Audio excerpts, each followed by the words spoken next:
Being the helper and being helped, causes and consequences.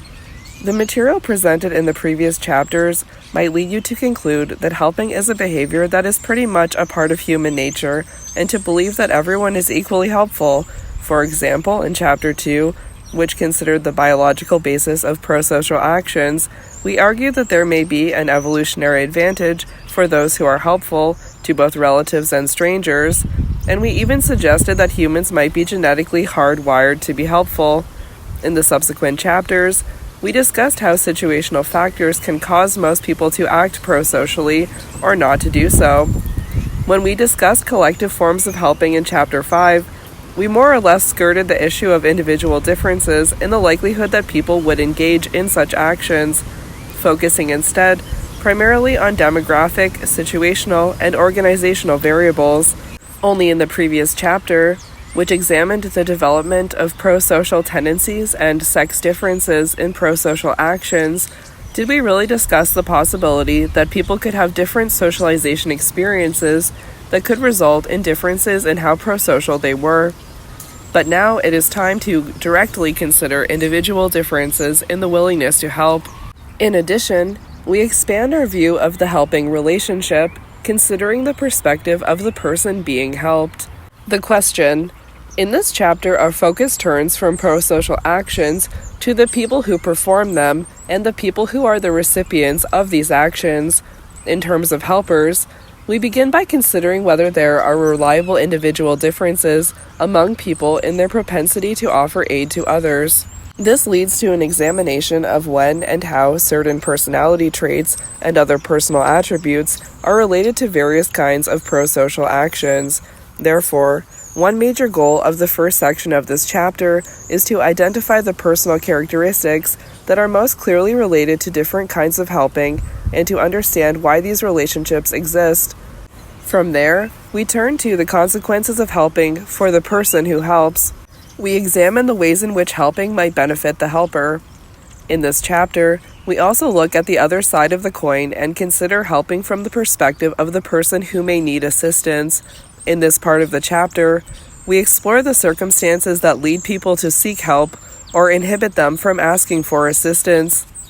People with problems do not invariably seek help or accept it when it is offered. In addition, we examine the impact of receiving assistance on the recipient of help. Although each section of this chapter addresses a somewhat different aspect of prosocial behavior, they all share a common focus on individuals and the causes and consequences of their actions. The core questions that are asked in this chapter are: A. What personal characteristics are associated with individual differences in helpfulness? B. What are the consequences of helping for people who engage in prosocial action? C. What factors influence people's decision to accept or seek assistance? The helper. Individual differences in prosocial behavior. There is little question that people differ in their reactions to others in distress and their willingness to act. Consider bystander intervention in emergencies. Among the researchers who study this kind of short-term interpersonal helping, there is a very strong emphasis on how the situation can influence a person's willingness to help. See chapters 3 and 4. But these researchers will acknowledge that even when people are in the same situation, there will be differences in their reactions when they see someone who needs their help. For example, some potential helpers will become quite aroused by the emergency, whereas others will not. Some people may empathize a great deal with the victim, whereas others may not. Confronted with the same emergencies, some people will help, others will not. Evidence of individual differences can be found in collective long-term helping as well. Consider volunteering, for example. The most common reason why people say they volunteer is simply because someone asked them to do so. But people differ greatly in how they respond to such questions, and even among those who become volunteers, there are substantial differences in their commitment to the volunteer organization. Amato and Snyder, 1995. We now consider some of the reasons for these differences. In this section, we discuss 3 different but related areas of research on individual differences in prosocial behavior: personality traits, attachment styles, and motives, values, and culture. Personality traits and prosocial tendencies. Do people differ in their prosocial tendencies because of their personalities? Although many people outside of psychology would quickly answer yes to this question, over the years there has been considerable disagreement among psychologists about the actual importance of personality characteristics as causes of social behaviors. Before we can discuss personality traits and prosocial tendencies, we must briefly discuss this debate. In the 1930s, Kurt Lewin, one of the most influential figures in the history of social psychology, laid out his general theory of the causes of human social behavior. Behavior, said Lewin, is a function of both the person and the environment, or, in Lewin's 1936 shorthand formula, B equals a function of P-E. Lewin believed that in order to understand completely a person's social behavior, one must know about the characteristics of the person, P, and the characteristics of the situation in which the behavior occurs, E. In addition, he noted that the characteristics of the situation and the personality might interact with each other in complex ways. However, Lewin's students, who dominated social psychology for many years, mostly focused on the E in his formula, environment. They believed that situational characteristics were the key to understanding social behavior and ignored to a large extent the role of individual difference variables in their theories and experiments. A much smaller number of psychologists focused on the P in Lewin's equation. These were the personality theorists, most of whom took a trait approach to personality. Specifically, they argued that our personalities are comprised of traits. What exactly is a trait? Traits are characteristics of individuals. Some traits are physical, observable characteristics, such as a person's height, eye color, and the like. Other traits are not directly observable, but must be inferred from observable behaviors. Among these are intelligence and, of primary interest here, personality traits. Like other traits, e.g. height, intelligence, personality traits are usually assumed to be normally distributed throughout the entire population, and people differ widely with respect to where they fall on these distributions. That is, just as some people you know are much taller than others, some people you know possess more of a given personality trait, e.g. extroversion, than others. Thus, a personality trait is an enduring aspect of a person's character that manifests itself in that person's thoughts, feelings, and actions. Personality theorists acknowledge that these responses are also influenced by the situations people confront, but they believe that much of the consistency in people's thoughts, feelings, and actions across time and across situations is due to personality traits. With regard to helping, personality theorists believe that some people do consistently exhibit prosocial tendencies across time and across situations, and some of the differences between people in their willingness to help are due to differences among them in their personality traits, e.g. Rushton, 1984. The trait theory perspective has been sharply challenged by many social psychologists who believe that the primary determinants of most social behavior can be found in the characteristics of the situation in which the behavior occurs.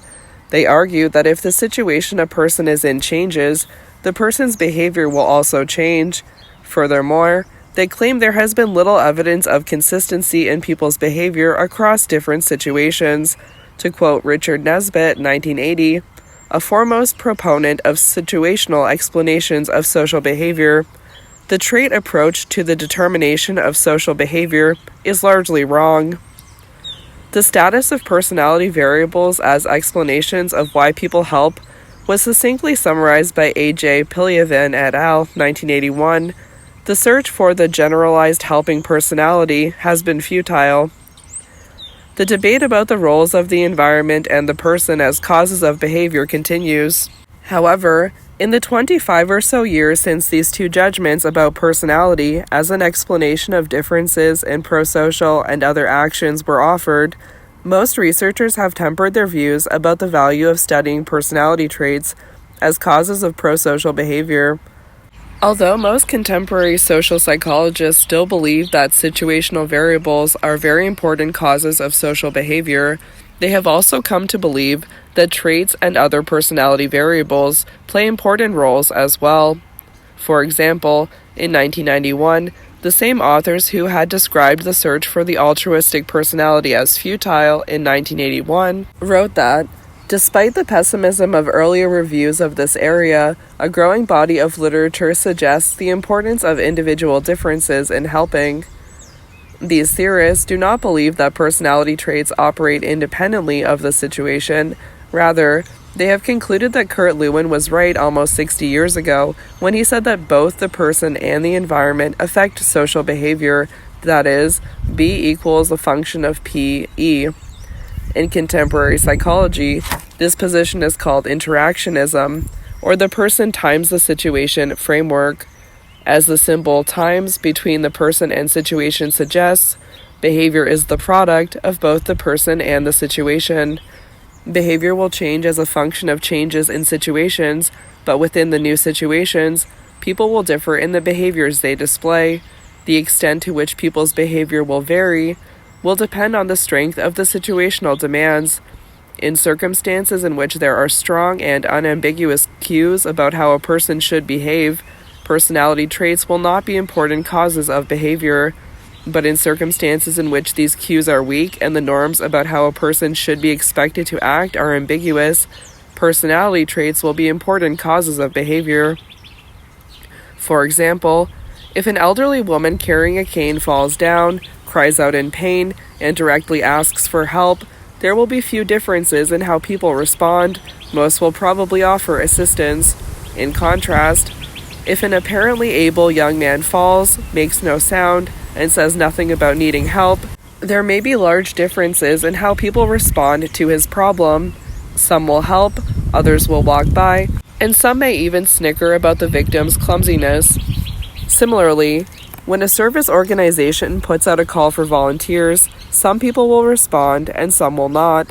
And, as we have mentioned throughout the book, there are heroic altruists such as Paul Rusesabagina, who risked his own life to save the lives of hundreds of his Rwandan countrymen during the genocidal civil war in that country. Oskar Schindler, a German citizen, who defied the Nazis and helped hundreds of Jews escape death in Hitler's gas chambers, and the men and women in the Twin Towers on 9/11 who did not leave the buildings until they had helped others escape from the structures. What are the sources of personal variation in these kinds of behaviors? The prosocial personality.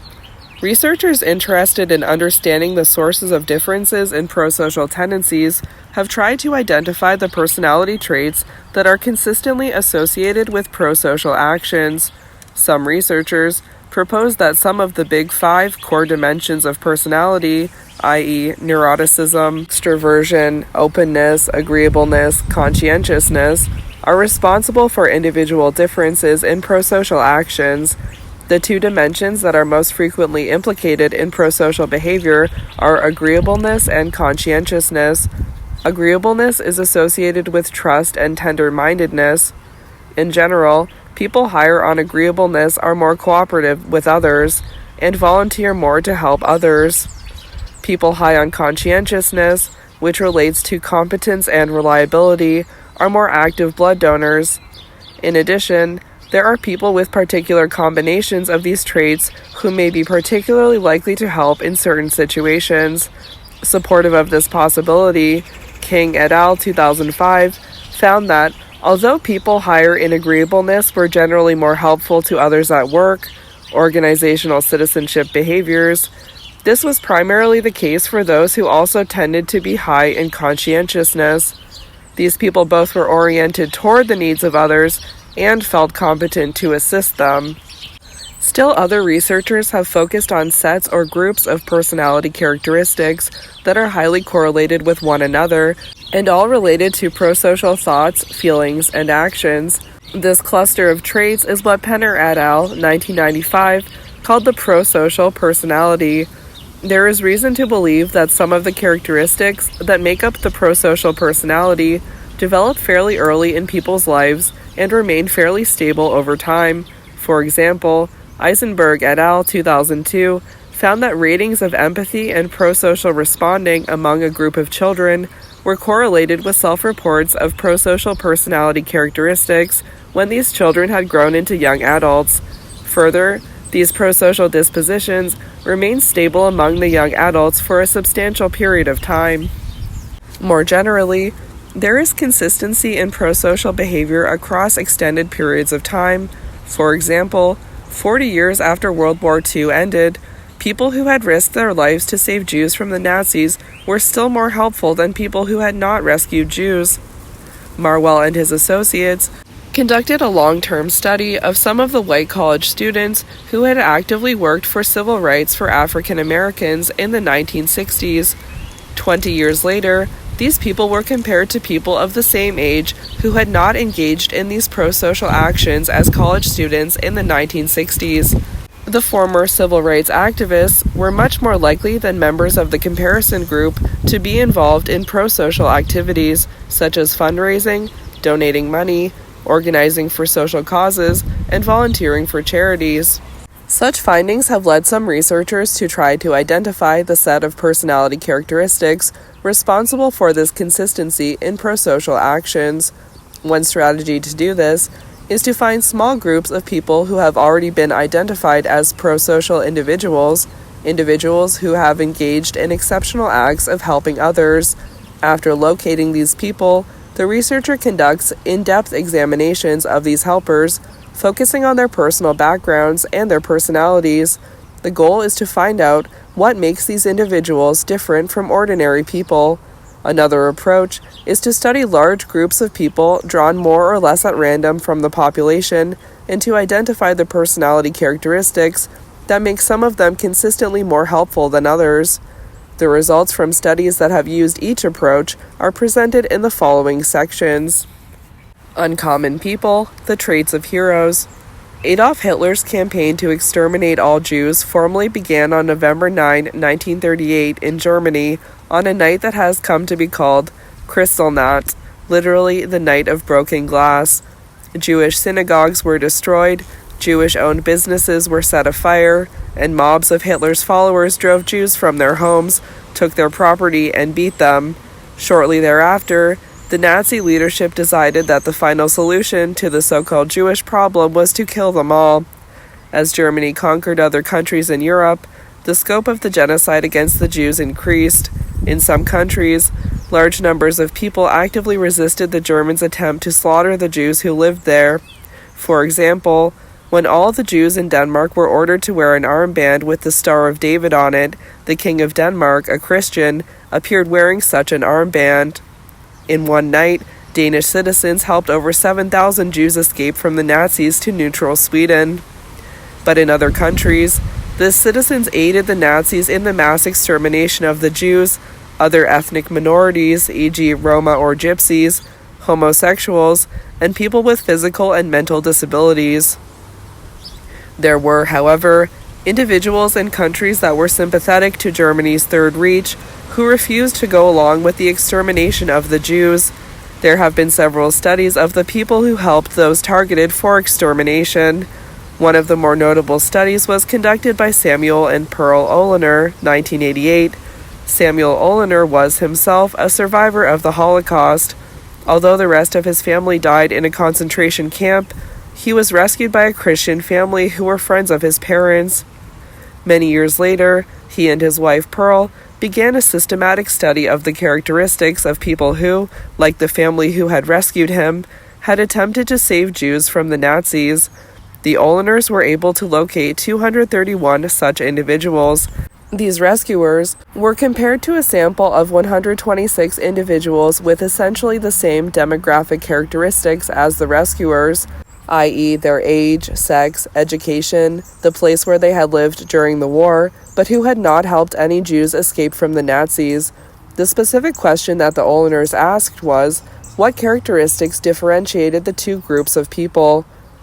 Some of the differences between the rescuers and non-rescuers did not seem to have much to do with a prosocial personality.